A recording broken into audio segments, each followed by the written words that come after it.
Welcome back to Delta Waterfowl's The Voice of the Duck Hunter podcast. In today's episode, we'll dive into the results of the 2024 Waterfowl Breeding Population and Habitat Survey, which many simply refer to as the BPOP. The BPOP is the largest wildlife survey in the world and a crucial tool for tracking breeding duck populations and assessing Springs wetland conditions for duck production. The episode will also explore likely changes to hunting regulations for the 2025 to 2026 hunting season based on the survey's results and new scientific insights into hunter harvest. Joining me on this episode are two of my Delta colleagues, Dr. Chris Nicolai and Dr. Frank Rohwer. With that introduction, let's jump into this fascinating discussion recorded shortly after the BPOP results were released by the U.S. Fish and Wildlife Service. Dr. Frank Rohwer, Dr. Chris Nicolai, welcome back to the Delta Waterfowl podcast. Thank you. Yeah, thanks. It's going to be a fun one today. Yeah, that first voice was Frank. Second one was Chris. Since we don't have video on here, I have to admit it was kind of weird to say welcome to the Delta Waterfowl podcast because we all work at Delta Waterfowl. But I love the in-house guests. You know, we're all busy. I don't think we get to spend enough time together. So, Absolutely correct. Yep, got you at the Always good table. to talk ducks. Yes, Yep. sir. Yes, sir. Well, Chris has this big, meaty report in front of him that kind of leads into today's conversation, but let's not skip over the introductions and make sure everybody knows who is on this podcast. Frank, you want to give yourself a quick introduction? Right, I'm Frank Rohwer. I'm President and Chief Scientist for Delta. I've been around the prairies for decades and decades. So have you officially spent more time in the prairies than where you're originally from? Oh, yeah. I mean, I started working at Delta up in Manitoba in 1976 as an undergraduate assistant. Did that for a few years, then graduate student for years and years. And really, I've only spent 3 or 4 years away from Delta. So you're from the Northeast? I grew up on the Chesapeake Bay and had the privilege of watching that fabulous estuary completely fall apart. And then my first job was at University of Maryland for a while, and fortunately the bay is doing a nice recovery.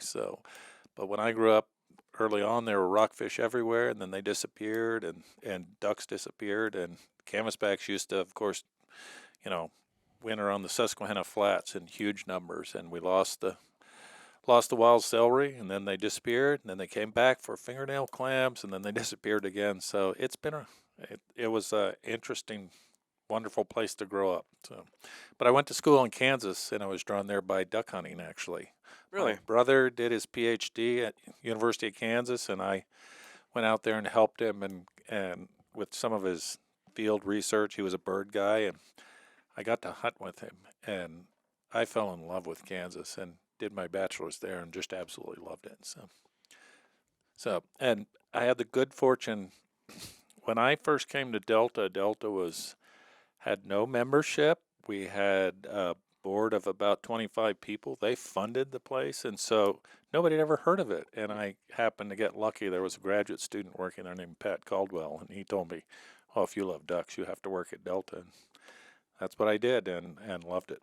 So it was just a great experience. I love all the personal stories of people at Delta and how they got here, and that's a rich and deep story. And it's not over yet.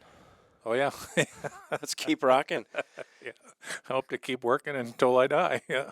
Let's do it. Chris Nicolai, why don't you give yourself a quick intro? Yeah, I think this is my fifth BPOP, reporting since I've been here. So five years I've been at Delta.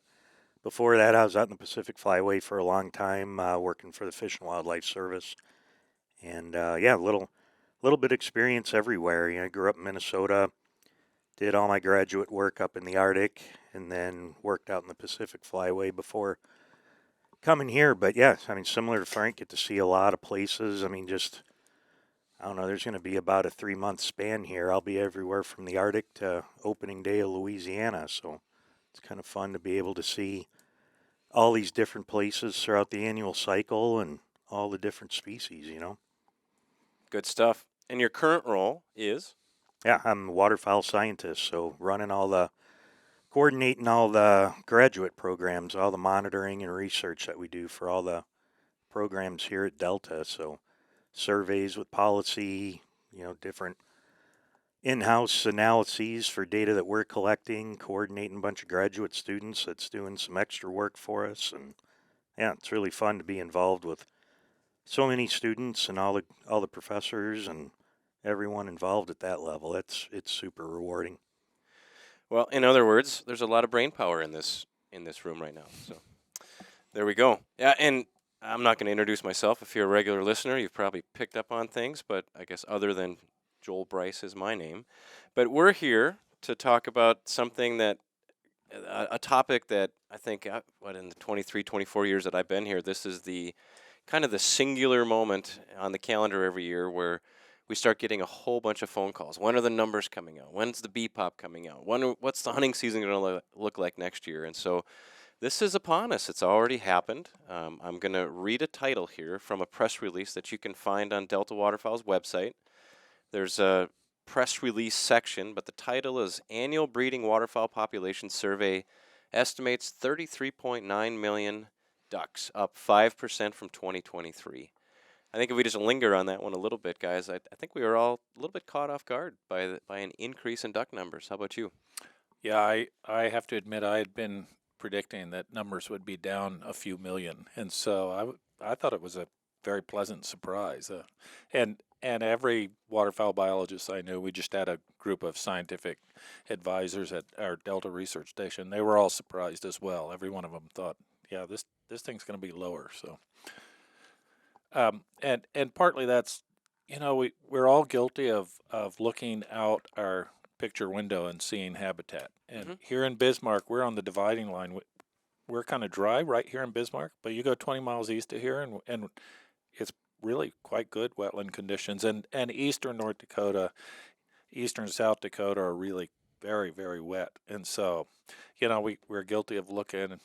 We did some work in Saskatchewan. Chris and I both drove through Manitoba and Saskatchewan. And southern Saskatchewan's still really dry. And so we were expecting, well, numbers are going to be down. So it was a nice surprise. Yeah, I would just give everybody options to to educate themselves. If you go to our website, also in the news or press release section, probably in the news section, guy here in the office, Mike Buxton, one of our talented co-workers, he created a water conditions model, and it's a beautiful map. It kind of looks like a temperature map, but it shows the water conditions across the United States and Canada, the entirety of the breeding range. And in connection with this particular press release that went out, there was a time lapse showing how water conditions have changed. And I guess that the story's true, but you're right, Frank. You look out the window, and it's kind of funny. Here in North Dakota, a lot of the people that we talk to are in the south, and they are praying that we get covered in snow, and they're praying that we get tons of rain. And I kind of tease people, and I say, you know what? I live here. Can we have a mild winter, but then can we have lots of spring moisture, please? Yeah. And I didn't think we got that in time for, we had very little snow for almost the entire winter. Yeah, yeah. Bismarck was a tale of two different winters. This winter, like virtually no snow, and last winter we came real close to breaking the all-time record in snowfall. I think we were half-inch shy. Yeah, and yet, it just was. It appeared really dry, and yet you didn't have to go very far east before you found wetlands. I hunt pheasants an hour east primarily, just because I happen to start there, and I haven't seen the water as good out there, and yet in the mile that's between my house and the office, there are 5 wonderful wetlands, and for the last 11 years, they've always had water in the spring, and this is the first spring they haven't had a drop of water. In fact, I was going to take a video of them last fall. We took a video of me standing out in the dry wetland, because these wetlands, seasonal wetlands and temporary wetlands, dry up most summers.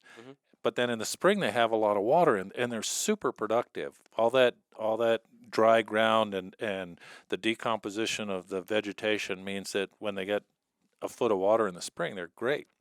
And so I thought, I need to do this video. Fall, showing it dry, spring, showing it wet, and all these pairs. Not a pair in any of them, just because they were dry. But a bit east, it was great. So a lot of us sort of under-predicted how much water there was. And the second good thing we had this year was we had, after the May surveys run, it's a one-shot deal. The guys fly over these 150-mile long transects, and they count ponds and ducks, and that's it. You get this one shot at the survey, but they also reported there were a lot of areas that had rain, and Chris could talk about that. We had a study site in Alberta. You might describe that. We thought it was going to be a disaster. The first 3 weeks, I think they found 20 nests or something, and that's usually when we find the most nests. Yeah, and it was just nothing. And then all of a sudden, moisture came to eastern Alberta, western Saskatchewan, and some people were claiming that's the most moisture received in decades. And it's just in a couple days, wetlands that had been dry for 10 years filled back up, and all of a sudden their found nest number just started creeping up, skyrocketing up and ratcheting up and ratcheting up, and pretty much acted more like a normal year just with this horribly flat start. But, that's how those surveys work. You count these birds, and those birds probably aren't too happy in those dry situations either. They're kind of hedging their bets, saying, hey, let's use information we know from last year, and, let's go back there. And, you go there, skid in sideways in dust, and it's like, this ain't right. So they're kind of in a frantic mode to go look for ponds over here, and, they go over there, and, some other bird says, hey, I've already claimed this, get out of here, and so that movement keeps happening during that survey in those dry years, and, all of a sudden that water showed up, and, that motion of all those birds sampling all those habitats, they finally found Alberta, after other birds probably gave up on it. And it was definitely, things have lined up nice for the birds that decided to breed, that they probably pulled off a pretty good effort. So that's probably the summary of all this water. Yeah. Yeah, I think that's worth lingering on it just a little bit. And so we always talk about it, and it makes, I think, everybody can picture it in their mind. Ducks are on the wintering grounds. They come migrating back to the breeding grounds. If the area that they traditionally went to is dry, or they would just keep going, and that they're going to settle.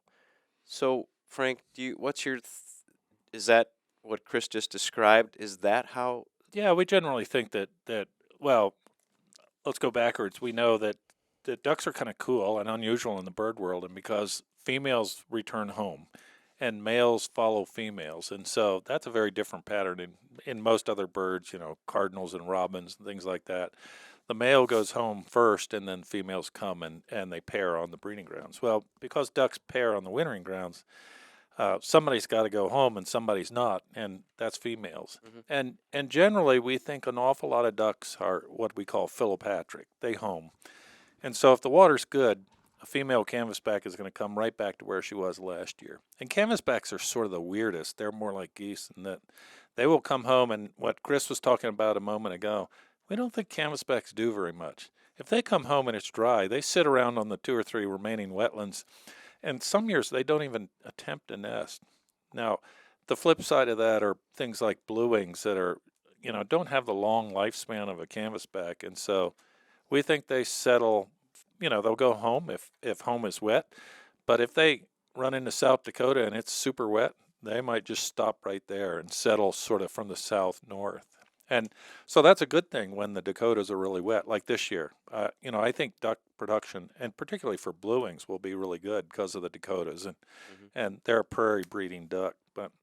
But other species like mallards tend to home, but then, like Chris said, they go wandering around. They're not going to try and wait out a breeding season if it's relatively dry. So they'll just try and find another spot. So. Well, when that nesting effort picked up in Alberta, that was well after the first phase of settling, so it is that prospecting of, rather than skip it, let's just it happened after check the it surveys, too. Yeah, it happened after the surveys. So it's probably a bunch of ducks that came there and left, and then other ducks moved in, and the ducks that were there probably really cranked it up. Yeah. We know that in addition to nesting once, a lot of ducks will renest, and that's really strongly related to water conditions. So spring rains like we got in a good fraction of the prairies in middle of Saskatchewan, where we have a research site near Saskatoon. We got pretty good spring rains, and I think that helped too.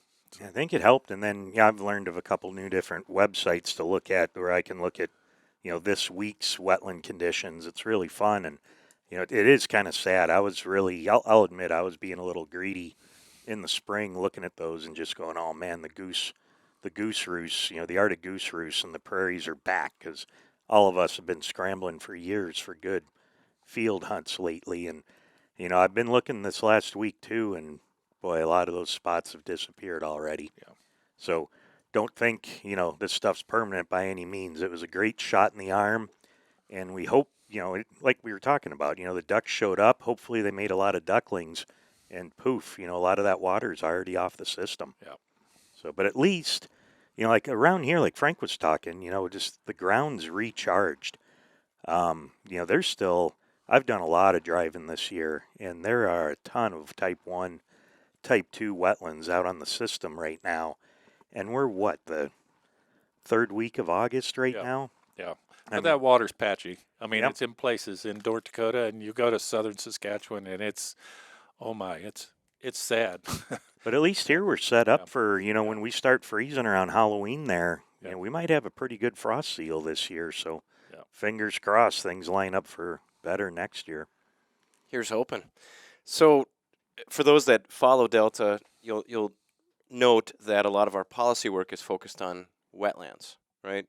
If you don't have the wetlands, there's no place for the ducks to be, and that's central to the conversation we're having right now, right? Right. So there's the water, and now that makes a lot of sense. So the water now dictates the type of the settling patterns and then we'll start talking about reproductive success afterwards, right? Right. So now that brings us, I think, to the duck counts. 5% increase from last year. And there's lots of bright and a few dim spots in there. What stands out to you guys? Well, there are a couple of things that are dim spots. I happen to love hunting blue-winged teal, and they were down quite a lot. In fact, that one surprised me a fair amount. The flip side is, I lived in Louisiana for 20 years, was a faculty member down there, did the transition between the winter in Louisiana and the summer up here on the prairies. And I know people down there live by teal seasons, special teal season in the fall, and then green-winged teal and gadwall. And so it was nice to see both of those up. Gadwall up slightly, green-wing's up quite a little bit. And that's a bread and butter duck for guys in Texas and Louisiana, and they just don't see mallards in any large numbers down there in the Gulf Coast. So those were some nice positives. Really good to see widgeon take a big jump. That was a huge, kind of a surprise, because I think of widgeon distribution as western, which is not where we've had fabulous water.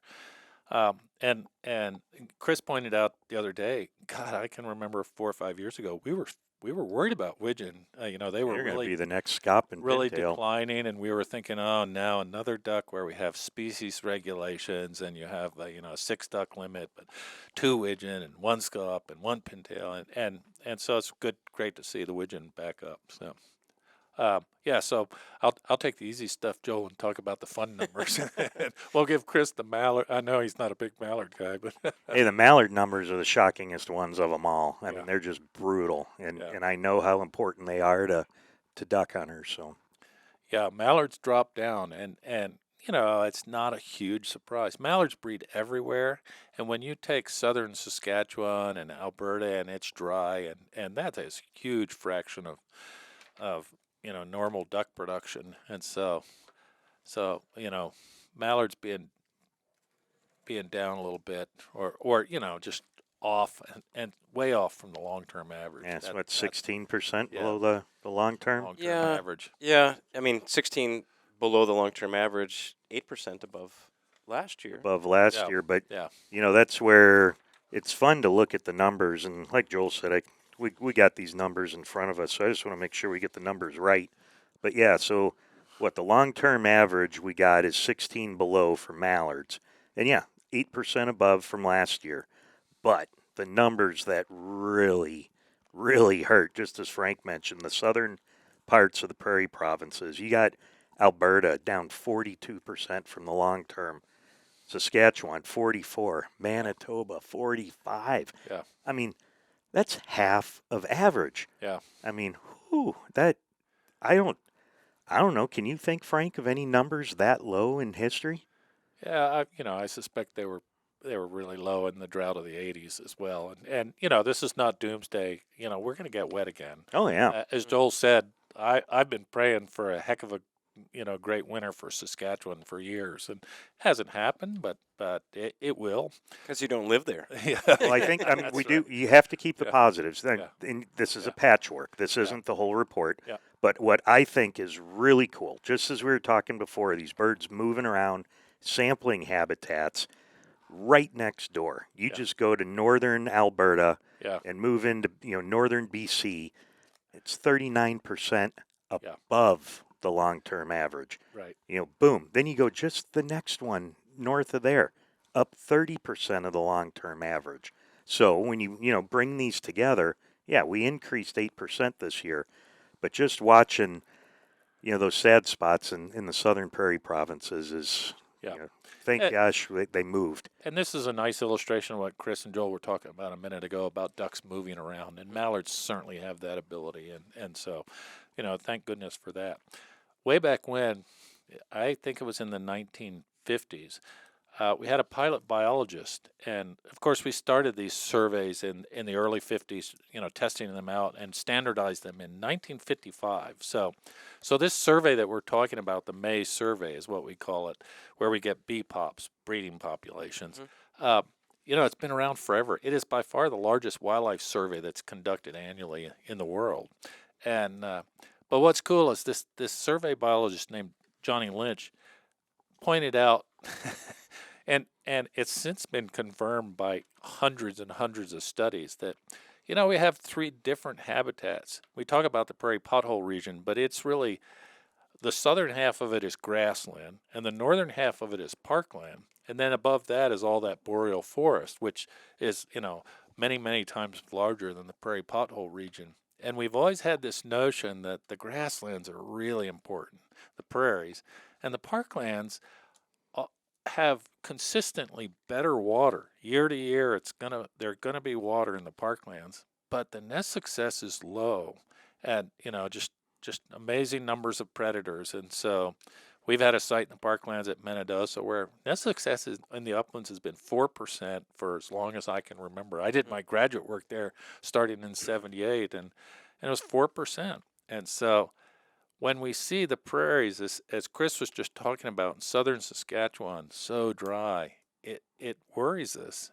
But the mallards can move, and apparently they're doing okay. Well, it's the birds that can move. We've been seeing some traffic in our email strings about, some of these prairie, the word's not perfect, but prairie obligates, the birds that really like the prairies. Yeah.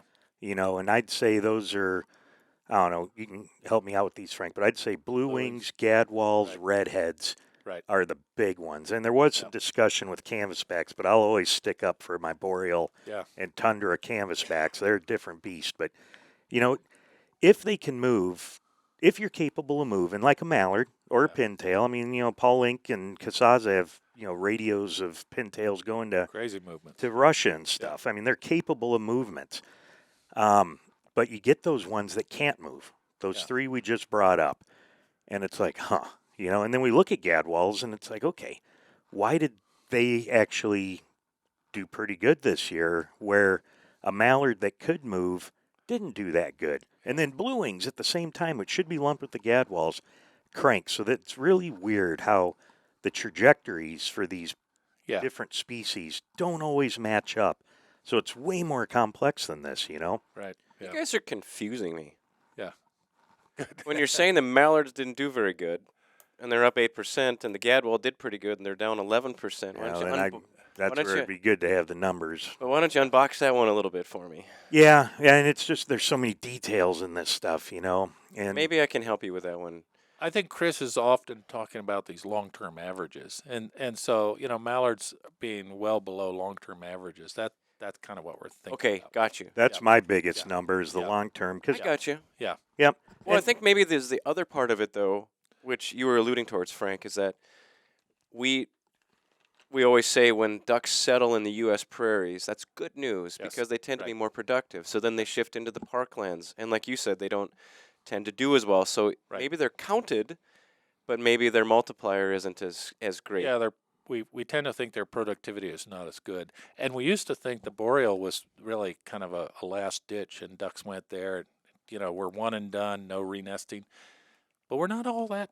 That is certainly not at all clear. And so, but we've always thought the prairies did better. And so when for instance, gadwall and blue wing are kind of down, that's not hard to imagine given that last year South Dakota was really in pretty poor shape. And eastern North Dakota was good, and then you hit the prairies of southern Saskatchewan, it's been dry for years. And so the drop in blueing numbers is not terribly surprising just because, as Chris said, they're an obligate prairie breeder. And I mean real prairie, not parkland. They go to the parklands, but that's not where they're most abundant. And so when they're down, it kind of makes some sense. Well, you're also counting last Yeah. year's birds. Yes, right. Yeah. Right. I mean, this year's population had to have been mostly created last year and the survivors from prior years. The other thing, and I encourage people to go into our press release, there's a few nice tables, but then there's a lot of words.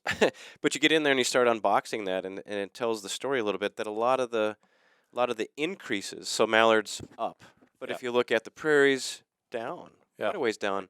But a lot of the increases are from the northern and western regions. Right. Yeah. So Yeah. we have some question marks about how successful they were. Is that right? That's right. And one of the ways we judge success, we really have a hard time judging productivity. And of course, for you duck hunters out there, all these numbers kind of really don't mean that much. I mean, we can't have a fabulous year. We're not going back to the bumper years and incredible populations we had 12, 15 years ago when water was everywhere on the prairies.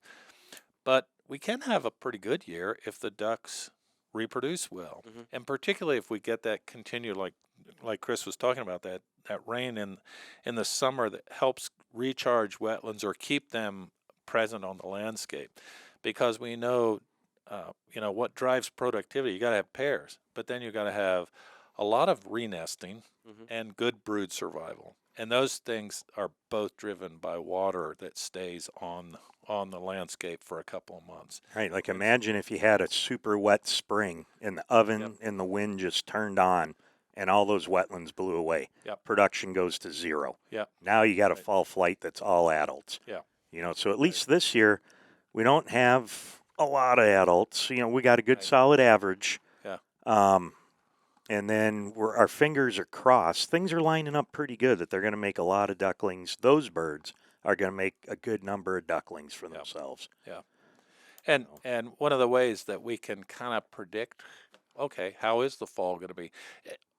No, let me rephrase. We can't predict. We can look backwards. So every year, hunters get selected to be in the parts collection survey, and so many of you that are out there listening have probably had to send in wings to the Fish and Wildlife Service. And we look at those wings to get age ratios, and that's by far our best measure of duck production. So if the age ratios are high, and an age ratio is just the number of juveniles in the population divided by the number of adults. And so if age ratios are high, well above 1, then that means females produced eggs and they hatched and the ducklings survived. And if you have age ratios, down at 0.5, then that means, wow, half of the birds, going south are more than half are adults. And two adults for every juvenile. That's right. And that's not good for hunters because, we hunt and we really rely on young birds. A 5-year-old mallard is smarter than me, and I'm not going to be able to decoy it. But a juvenile blue-winged teal, oh yeah, I can probably get them to come to my decoys. So we really rely on young birds, and that's more true as you go down the flyway. So for Louisiana and Texas, it's all about duck production. Here in North Dakota, we do okay year in, year out just because we get the first crack at the ducks. So last year was not as bad as we had expected when you looked at the age ratios. Now, unfortunately, we don't get to look at those until way after the season's over. But but we can look backwards and know, Yeah. oh, this is how we got reasonable counts. And as Chris was saying, we did the ducks that really rely on the grasslands, like redheads and blue wings, they were down. Not a surprise, they really rely on that water. And last year there wasn't great water in the Dakota, at least in South Dakota. So. That makes a lot of sense. Yeah, and it is kind of funny. This time of the year, we're taking the BPOP survey, which is an index. Yeah. And then we're taking our experience, of over time. And now we are kind of making a prediction, right? Yeah. We're telling people that, okay, in the Dakotas, maybe that you're going to have higher brood survival. Well, actually, I'm saying that. I think we've had some pretty, I think so maybe in some of the areas where ducks didn't nest as in high of numbers, maybe there was quite a bit of water that hit the landscape at about the right time. So maybe there was some positive, some bright spots for duckling survival. But hey, at the end of the day, what do you guys, this is the part that everybody asks us, what are your predictions? Not for hunter success, but what are your predictions for the fall? I'd have to predict that it's going to be, an average year. It's not going to be a bumper Ditto. year. Yep. Yeah. Hands down, ditto. It's not going to be a disaster because we were reasonably wet and it stayed wet, like you said. So I think it'll be just an average year. Not great. We haven't had a bumper year in 5 or 6, 7, 8 years, but we haven't had a disaster year. And to reflect that, I'm sure we'll get to harvest and regulations, but these numbers are, they're in the average sort of level, and so we'll stick with liberal seasons, in the future. That's where, you brought up a really good word a little bit ago, Joel, just interactions. So, I see it just going through the annual cycle, and you got all these surveys, you got biology happening, all that. So, we're not in the happiest spot with the results from the BPOP at all, but there's a decision tree right after that. Are the ponds improving or are the ponds decreasing? As Frank was mentioning, if we didn't get those rains, we could have doubled down on not the most ideal conditions, right? So we would have had these populations not in the best status produce nothing. That's when we can get into those real bad situations lining up for next year. But luckily right now we're all pretty confident that the brood conditions definitely allow for growth, which is what we're also excited about. We're excited about this fall, but we're also excited about setting up for this next survey next year. Yeah. And that's when the whole story comes together. Such is life. It's I don't know. It's waterfowl. That's one of the things that fascinates me. Hate to say it, but we're never going to figure it out. Yeah. The reason we're not going to figure it out, like it being what drives ducks, because the world changes all the time. Yeah, All the time. there are a lot of variables that go into a good fall flight. And so, numbers of ducks, pond conditions, renesting. What are the predator numbers doing? So, Joel, that reminds me of a really cool study done here in North Dakota where they looked at what happens after a drought, and it was pretty remarkable. One of the best predictors of productivity was the year after a drought. And what's very interesting about that is there are two very different explanations. And us biologists always are going to add jargony terms, but we call it top down or bottom up. And so the bottom up idea is that, okay, when the wetlands have been dry and then we have a good winter and there's a lot of water, all that decomposition and all that sort of stored energy is suddenly available, and there's an incredible invertebrate abundance and seed abundance, and the ducks have a ton of food and they reproduce really well. They lay lots of eggs and they renest a lot. That's bottom up. The flip side of that is that we know that predators are the driver of production after water, and so the vast majority of nests fail due to predators. And what we've seen with our trapping stuff is that when we have a really tough winter and particularly after a drought, the numbers of predators we catch is very low. And so here's a bottom down explanation. After a drought, the predators had a tough year last year too. The ducks weren't around, it was dry. But you look at southern Saskatchewan, and I look at that dry landscape, and I think, man, it'd be tough to be a raccoon or a fox or a skunk. And so their numbers are down. And when it gets wet, all of a sudden the ducks come back and they have a release from predators. So we're not sure of the mechanism. What we know is that from looking at data, the first year it's wet after a drought, we get great duck production, and probably both explanations are in play. But like you said, there are a lot of things that are affecting duck production out there. It's a cool system to work in. It is cool. I think it's one of the more challenging systems to attempt to understand. Yep. So okay. So now I think what a lot of people have been asking, interesting. This hunting season's regulations were set a year ago. Right. They used to be set the same year of the breeding survey. That no longer takes place. So I think a lot of the people that are reaching out to me are demonstrating that they understand that this year's survey dictates next year's hunting season. Yeah. One of you guys want to talk about the old process quickly and then transition into the new process of setting hunting regs? Sure. Want me to take a stab at that one? Yeah, I mean, that was quite a while ago that happened, too. When was that? Probably about 13?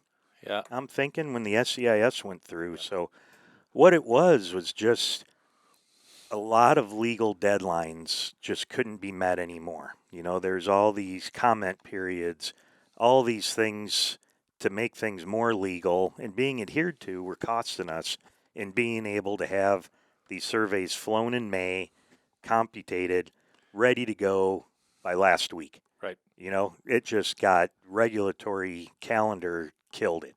So in 13, they had to make that decision to give a year in there, or one regulatory cycle in there. And so, that set us up for this collect data 1 year and then implement regulations reflecting that the year later. So, it's been a decade now that we've been doing that. And, it's different. As a population guy, the group I hang out with, I shouldn't say love, but it's exciting to see us disentangling these effects a little bit. It gives us a chance to see, can we delay responding a little bit? These populations are pretty robust. So, we're off a little bit. We're not necessarily doing regulations right now for this moment's conditions, but I'm willing to bet it's not that big of a deal. Yeah. Yeah, I agree with Chris that, we do the May surveys and we say we do them in May, but think about it. This is the largest wildlife survey in the world. And you have pilot biologists, they're starting in South Dakota, but they're flying way up into Alaska. And so the data are not collected until the end of June half the time. It's a good 6-week period. And it used to be the service frantically had to summarize all the data and have the numbers ready in July.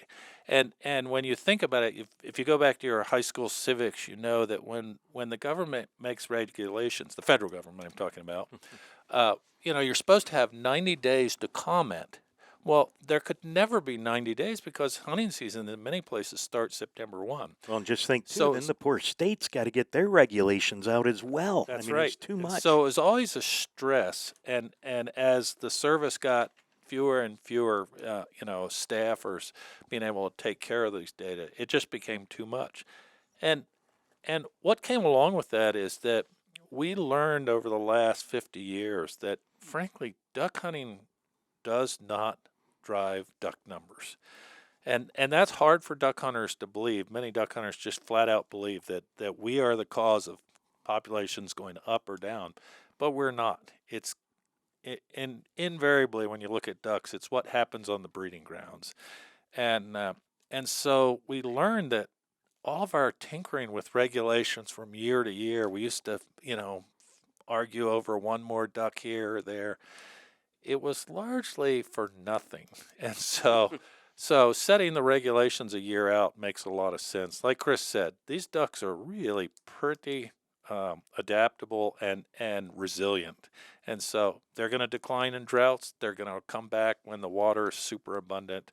And hunting does not drive those shifts. You can look at the BPOP numbers. I'm sure we have a graph on there, and they range all over the map. Mm-hmm. And that range is not due to hunting. It's entirely due to the prairies, And Well, and I think a water. big thing people need to think about, and we won't go into this, I won't go too much, but ducks die of other reasons than a gun. Oh yeah. And that's been something I think really hard for people to grasp. Yeah.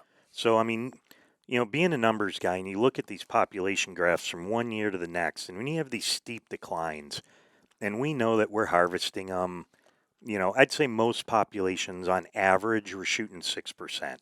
If you have a 20% decline or these 40% in southern Canada, that's way bigger than Yes. even the biggest numbers of harvest you can come with. The numbers are changing for reasons other than the gun.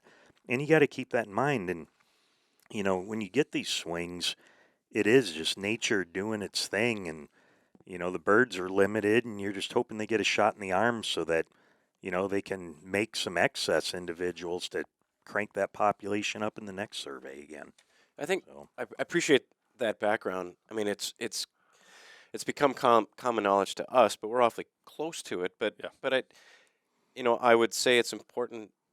I think logic would say you count this year's population, you set the regs for the fall. Well, Yep. now you understand why Yes. this year's conditions sets next year's hunting regulations. And the other part of it too is I agree with everything you said, Frank. I would put the caveat of hunting modern regulated hunting regulations do not Oh yeah. do Oh, right? absolutely. That's Yeah. the I'm not caveat. going back to 1900 Yeah. when we were market gunning and shooting Yeah. a lot of birds. Yeah.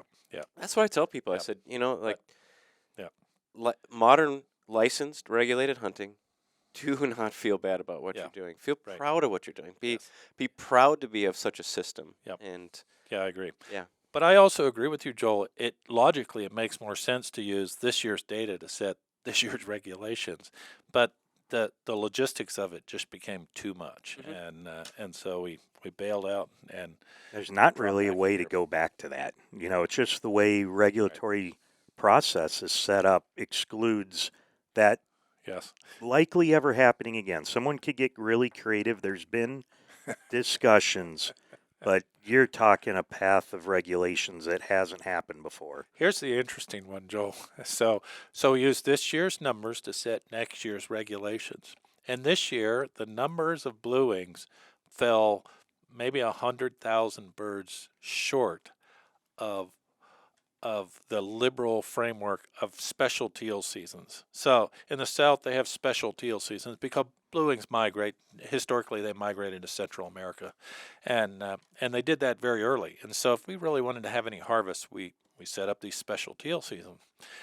And we set these guidelines, I think it was back in 13. Yep, I think it was 13 as well. And so here are the guidelines. If the population of blue wings counted in the May survey is below 3.3 million, no teal season. Now, if the population is between 3.3 and 4.7 million, we get a 9-day teal season. And if it's over 4.7, we get 16. Well, it's been over 4.7 for years and years. You have to go back, I think, Right, to since implementation. 94, I think. We had we had some in 2005 maybe, but it's a long time ago that we had a 9-day season.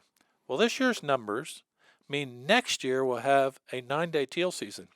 But what's weird about that now is that next spring, if we had reasonably good production this year, like Chris and I think's happened, and particularly for blue wings that settle from south to north, so most of the blue wings are in the Dakotas where it's wet as heck. We may well have, 5 million blue wings, and yet the season will be a 9-day season. So this year sets this. This year sets next fall's regulation. But it happens in both directions. Yeah, and it happens like Chris says. But that'll be an interesting little test because, hunting in the South has kind of declined relative to what it used to be, and guys in Texas and Louisiana love that teal season. And so next year when they're faced with a 9-day season and yet the population is high, they may, raise a ruckus about setting on last year's numbers. And you said something to me yesterday that for someone who works, all week long, Monday to Friday, And you reduce it to weekends, it was reduced from 3 weekends to 2 weekends. Yeah, and that's a big deal. It is. Yeah. Right. And so yeah, for Joe Six-Pack Hunter that can't get out there on Tuesday morning because he's got a 9 to 5 job, that's going to be tough. So yeah.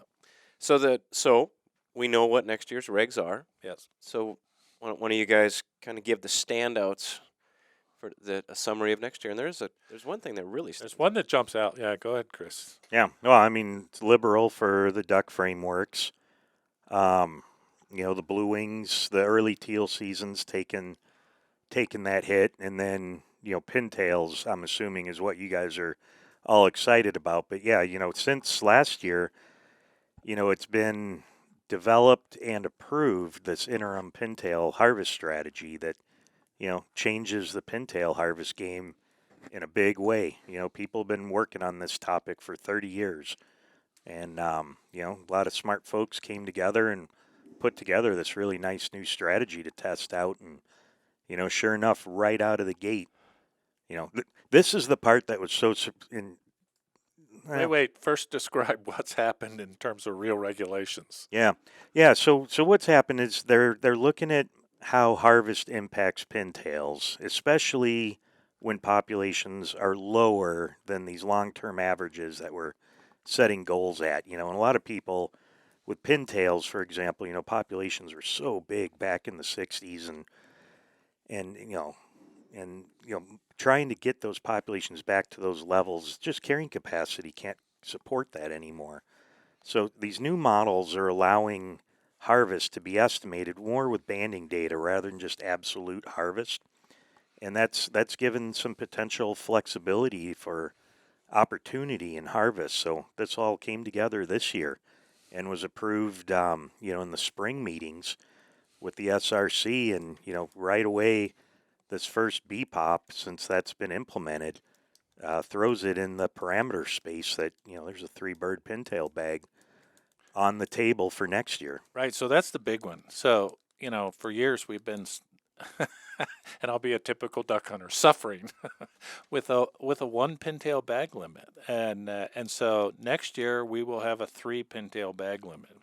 And so that's the big change. And Chris outlined, why this has happened. We've had 25 years of, longer than that, of restrictive regulations on pintails. And frankly, to keep it simple, they've done absolutely nothing to help pintails because pintails are driven by what happens on the prairies. So what Chris was just talking about, in the 1980s, all ducks declined. We had a wicked long drought, and mallard numbers reached record lows, as did lots of ducks, and pintails right along. And then in the 90s, it got wet, and most ducks recovered. And us waterfowl biologists were completely oblivious to the changes on the prairies that had happened in the ag community. But pintails do this weird thing. and mallards wouldn't even dream of doing this. But pintails come back to the prairies, and when they see wheat stubble, that's the standing wheat that's left over after a farmer is combined, they think that's perfectly good habitat to nest in. Well, it's good soil conservation, right? That's why it was initiated, to help capture more water. This happened in the 1980s, that the agronomists at the University of Manitoba told farmers, particularly in the West, in Saskatchewan and Alberta, hey, look, your wheat production is driven by soil moisture, and if you leave your stubble, you catch more snow. And so the ground retains the moisture and produces greater yields. And so this was a revolution that happened in the 1980s during the drought. And us duck biologists, maybe there's somebody out there that saw it. I sure didn't. Nobody talked about it. And then when the water came back, the prairies had changed, and now pintails come back, and they see all this stubble, and they nest out there, and they have terrible nest success. And partly it's terrible because the predators are out there in the wheat. That was a surprise to me. Right, where back in the day it was dirt. And that's right. No smart pintail. Not even a pintail would nest in dirt, and so they nested in reasonable cover. And so if the predators don't get them, John Deere gets them every time. And so pintails are at a new carrying capacity set by the prairies. Now, of course, other things have happened. We've continued to lose small wetlands, and pintails really rely on small wetlands. But But, in the old days, pintails used to, hover 5 to 6 million often. And now they hover between 2 and 3, and they're currently right around 2, and they're not going to get to 6. None of us believe they're going to get to 6 unless we see changes in the prairies. I think they're a neat example for people to think about. It's not perfect. I'm not saying this is perfect, but think about it. 30 years, we've seen this split. Water came back since then, but as Frank mentioned, most populations did better with more water. Yeah. Pintails didn't. But we're already in that restrictive phase for pintails. So you hear people, let's be nicer to hen mallards. Yeah. Let's restrict harvest on all these other ones, and maybe. But look at what we've done for pintails. 35 years, we've restricted harvest to 1 or 2 or, just all these things, and did it work? Nope. And it's not perfect, but in this example, I think it's a really good thing for people to think about when you are, pounding on the table, asking for more hen restrictions and more harvest restrictions. Like, we kind of did this with pintails, and I don't want to do it again. Yeah. So to me, this is a really exciting period. It can always be renegotiated. I mean, this new pintail strategy, it has to be visited after 3 years of L3. So it's going to be revisited. We're not going to shoot these into oblivion. No. But it gives us such a neat opportunity Yes. to learn. Just like what we were talking about, the extra year between monitoring and implementation, it's another neat opportunity to learn and do this better. You guys are such nerds. I have to bring you back here a little bit here. Good for you, Joel. You said SRC, so that's Service Regulatory Committee, and you just The federal said meeting, yep. And you just said L3, and like on if anybody's watched Sandlot, one kid called someone an L7 weenie. You're not talking about that, right? L3. Anyway, we gotta keep this one understandable. Keep it a little real. Well, it's totally real, but just make sure if we're just talking amongst ourselves, we kind of lost to everybody. But so back to this one. This is where I think duck hunters logic check things. You go, okay, so we only get to shoot 1 pintail this year. The population declined by 11% this year, and now you're going to let us shoot 3 next year, and that's because Be careful with that one. Blue-winged teal dropped by 12, and we're restricting them. Yeah. But So this is a pintail discussion Yep. that I want to walk you into. So when you said L3, that's a term. I don't even know what L3 means, to be honest with you, but it's part of it's an experimental model in a sense, right? I wouldn't use the word experiment. Okay, not experiment. has regulatory meaning to it. Okay, but there's a legal meaning. trigger point Yep. that requires. It's a matrix just like AHM.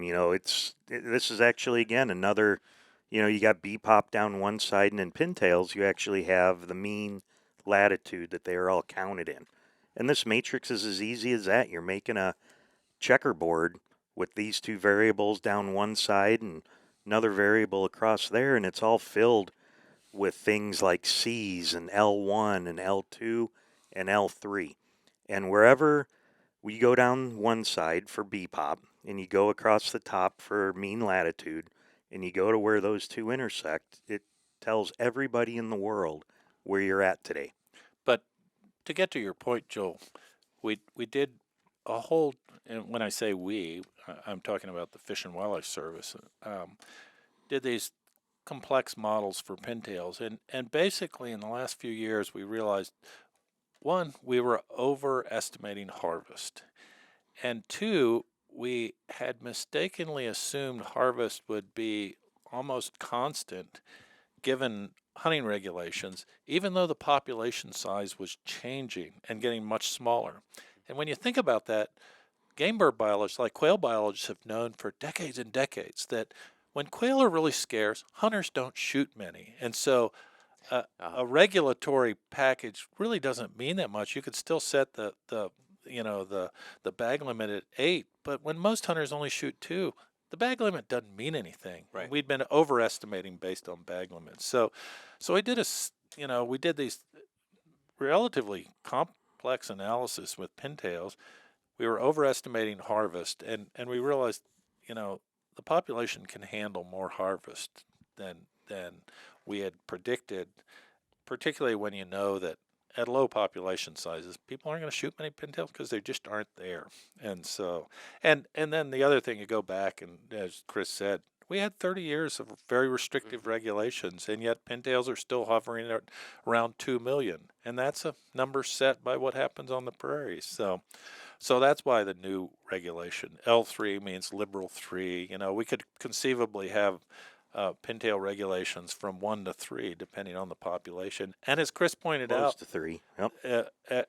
as Chris pointed out, pintails are an interesting one because we have a flat-out decision that when they go north, they don't do very well. And so if the population is mostly counted down south in the prairie pothole region, you know, we're in better shape than if the population is mostly counted on the Mackenzie River Delta or in the Arctic. So that's an interesting one. There's no other duck model where we put in latitude of settling. So there's a couple pintails are cool. a couple nuances of the 3-bird bag.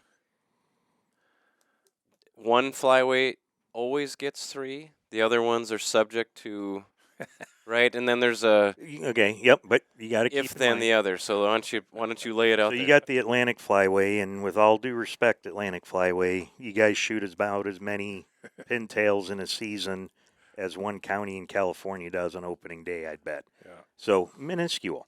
And that's pretty exciting. It keeps the regulatory complexity and annual changes to a minimum for the Atlantic Flyway guys. I find that as a win. Yes.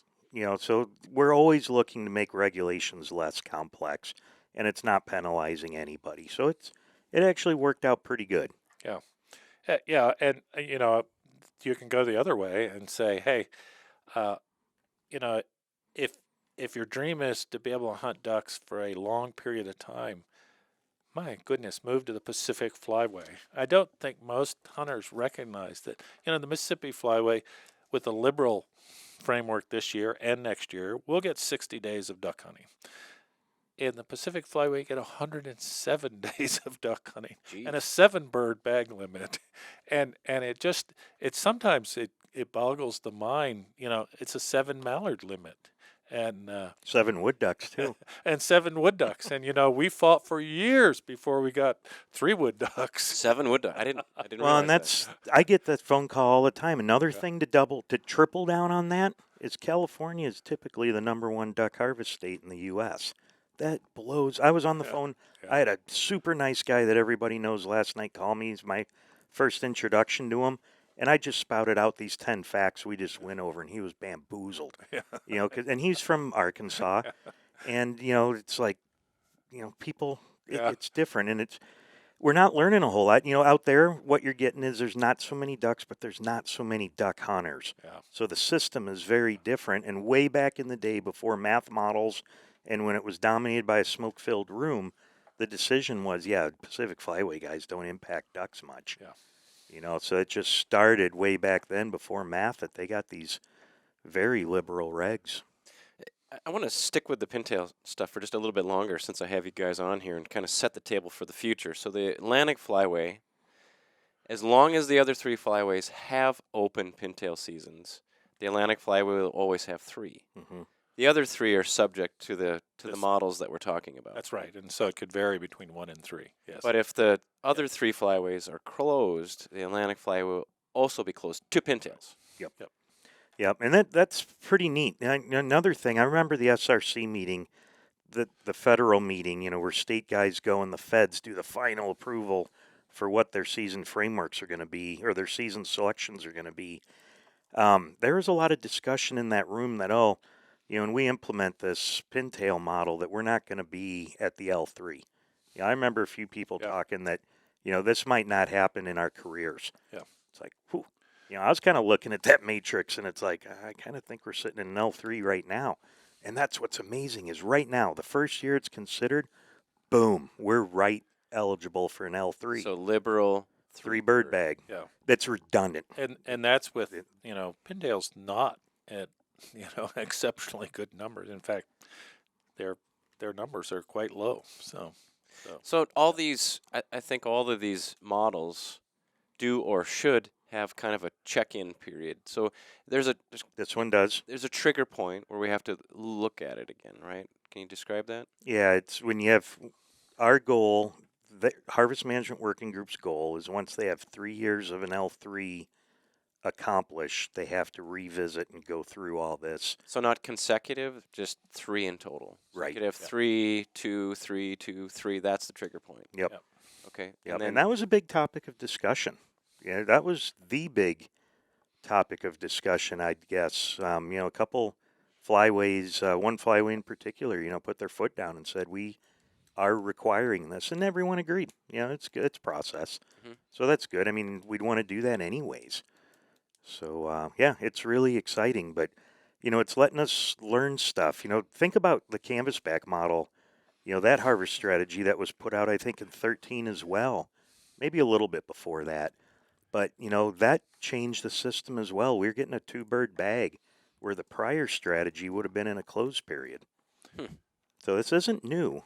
Yeah, there are some parts of regulations that kind of, when you look at them, you shake your head and say, really? Like, so next year with 2 million pintails, we'll shoot 3. And yet SCOP numbers are at, what, 4.5 million or something about like that? 4.07.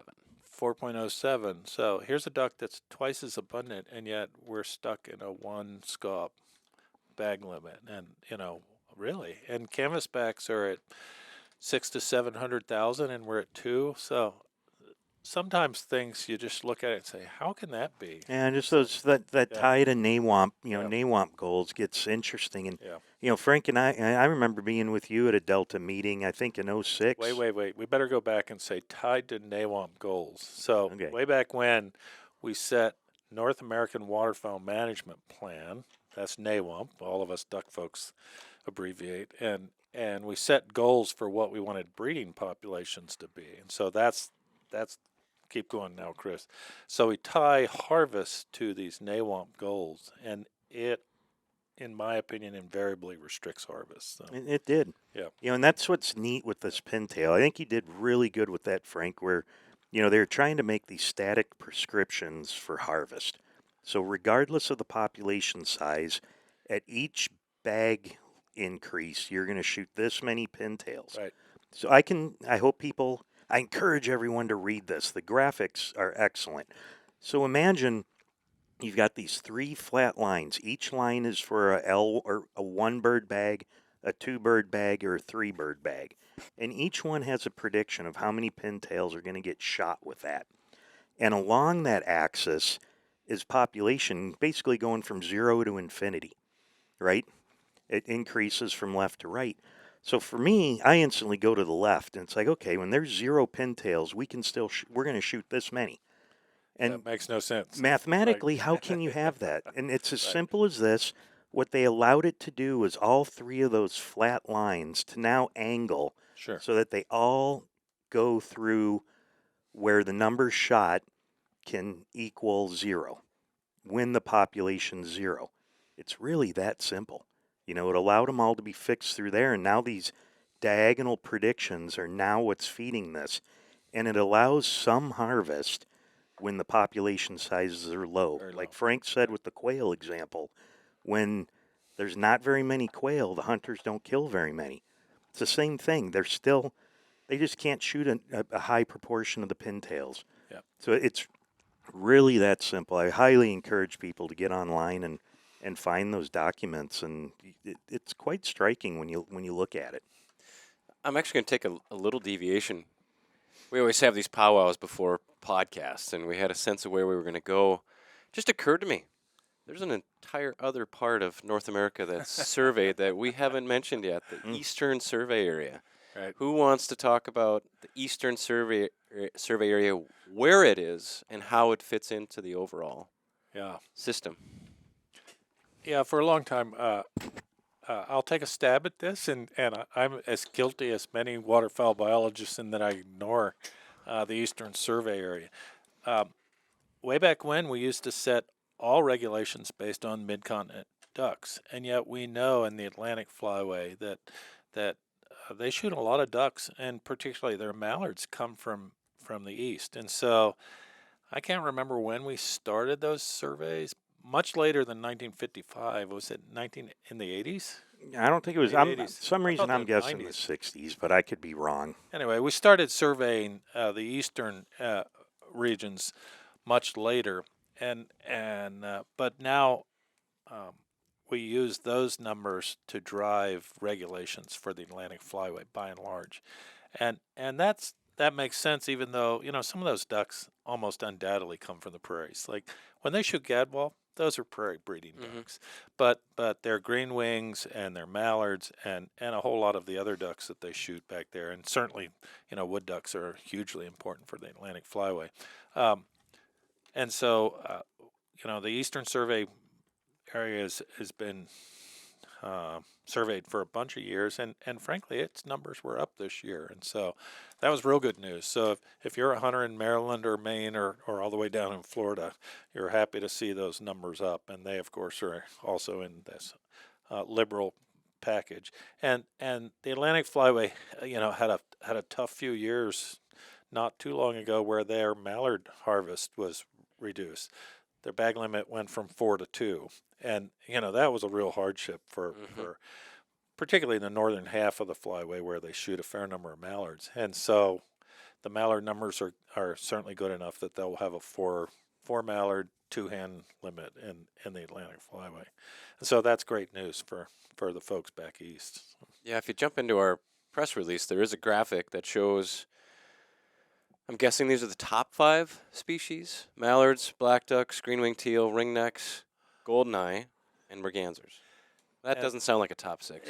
It's not a top 5 because black ducks wouldn't rate in the top 5. But what's important is they, as mallards decline in the east, they said, wait, we don't want our regulations driven by mallard numbers. Oh. And so they did a 4-species multi-stock. Yeah, that was just a few years ago.